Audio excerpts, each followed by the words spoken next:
You've got a letter, exclaimed Danielle, from a solicitor. I cannot understand why. I haven't done anything wrong, I thought as I gingerly opened the envelope. To my great surprise, Aunt Hilda had passed away and left me £10 million in her will, but there was a catch. I didn't know I had an Aunt Hilda. In fact, I didn't know of any rich people in my family. Danielle, my fiancée, was naturally excited. So, what's the catch? I have to live on the streets for a full month. Choose July. It has to be January, I said, realizing the challenge. In Reykjavik, Iceland. I nodded and said, and I can only take 100. Danielle pondered a while before continuing with, we're doing okay, we don't really need the money. Who gets the money if you fail? Merchant Bankers Association. Danielle giggled, surely that's a made-up association. She clearly had an unusual sense of humor. Why couldn't she give it to a worthy cause, like the dog's home or children's welfare? Deliberated Danielle. January was only 6 months away, and there was so much to do. There was getting the warmest possible clothes and waterproof sleeping bag, learn some Icelandic, along with visas and return flights. I must be out of my mind to consider it. Could I actually do it, beg and survive on the streets of Iceland? For £10 million I had to try. Before I knew it, I was sat on the plane ready for takeoff. The last 6 months had flown by, despite me dreading January, which was now only a couple of days away. I looked out the window and watched the sun rise as it slowly illuminated the British countryside. Danielle held my hand tightly as the aeroplane took off. She never liked flying. After only a couple hours the plane was descending to land. I looked out and saw it was still dark. Does Iceland have any sunlight in winter?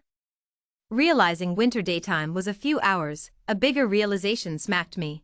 This was going to be even worse than I thought. The full force of the Icelandic chill hit me as I disembarked the plane. Goodness, it's freezing. Although the airport was well lit, it was surrounded by the dark night. I suppose that's why they call it Iceland, responded Danielle.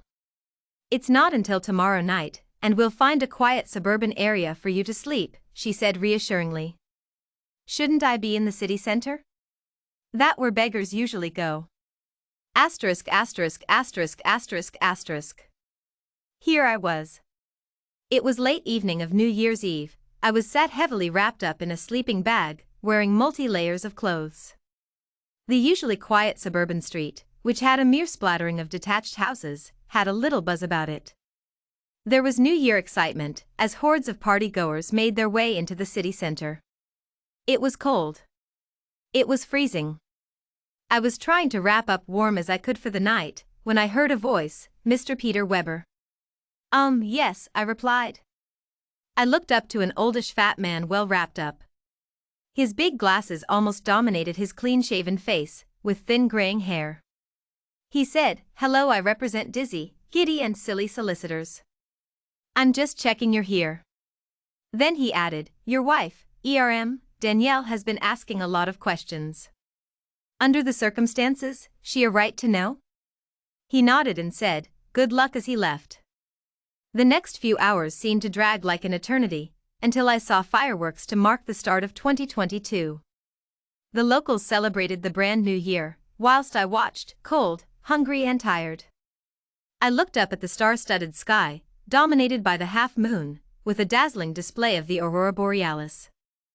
How I wished that I shared this with Danielle, in different circumstances. Eventually, I drifted to an uneasy sleep. The next morning, I was pleasantly awoken by a woman in her early 30s. She was heavily wrapped up in a thick black coat, and from under her black bobble hat flowed shoulder-length dark brown hair.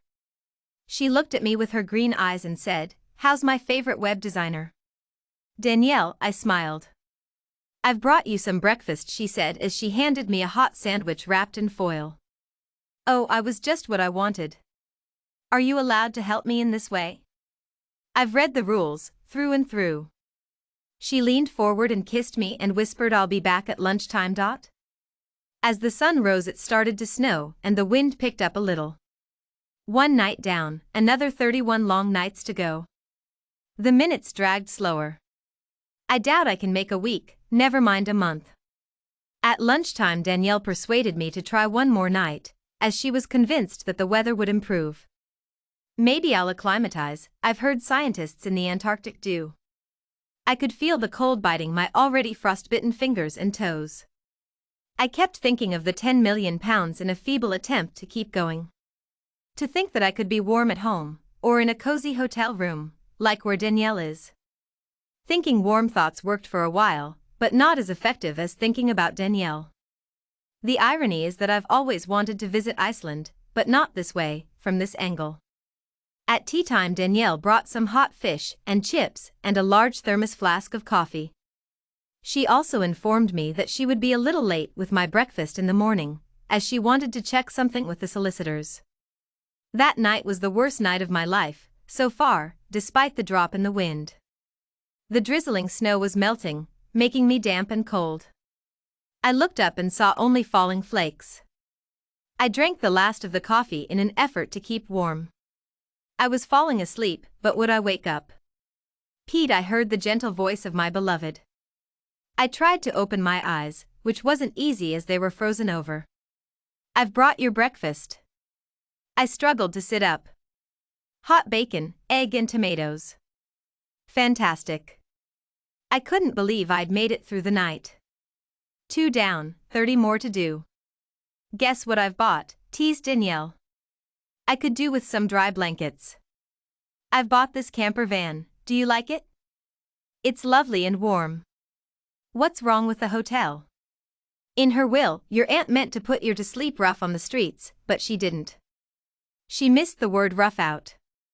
So, if you sleep in the camper van, you're technically sleeping on the streets.